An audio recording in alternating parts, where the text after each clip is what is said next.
So last year we had a vehicle come into the shop. I believe it was last summer.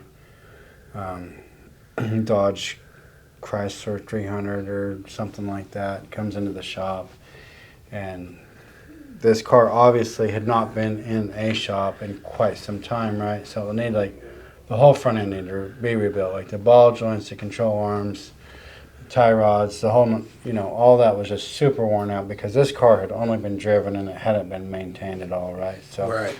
we gave, if I remember correctly, we gave the client a quote. It seemed like it was $3,000 or something for whatever repairs it was going to need to get this car back into roadworthy condition. And the husband and wife, they hem-hawed around. They're like, no, we're not going to do that. We're going to sell the car. That's what we're going to do. We're going to sell the car. Right.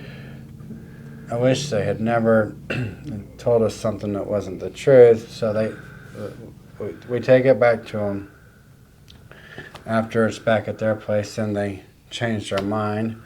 And the husband's looking at the car and he's looking at the quote. And he's like, oh, I can do all this work for that much. So he jacks it up in their driveway. Not sure exactly what went wrong, but he's underneath the car working on it. The car falls off the jack, and his funeral happened later that week. Yes. So, yeah, really happened, huh? Yes, sir. That was So- a rough one. Yeah. That's how dangerous these vehicles can be, especially if they're not jacked up, mounted properly. We have a lot of safety equipment and safety procedures that we follow to prevent accidents like that.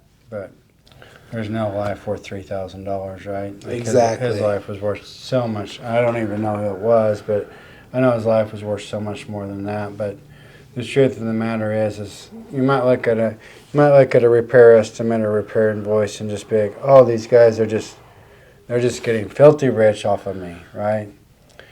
Well, we've actually got the proper equipment to do the proper job. And do accidents happen in the shop? Of course they do.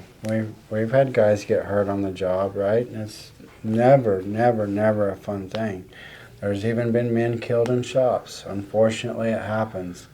But the great news is in a shop environment, we're insured to cover, and we've got plans and procedures in place to be able to take care of that family, especially through their time of grief and all those different things. And I don't know what these people had set up, but if God forbid he didn't have life insurance or something, then that really puts the family in a difficult predicament. That here he is, he's working on this car that they allegedly wasn't even going to keep. That was in a sale. He's working on this car. The car falls on him.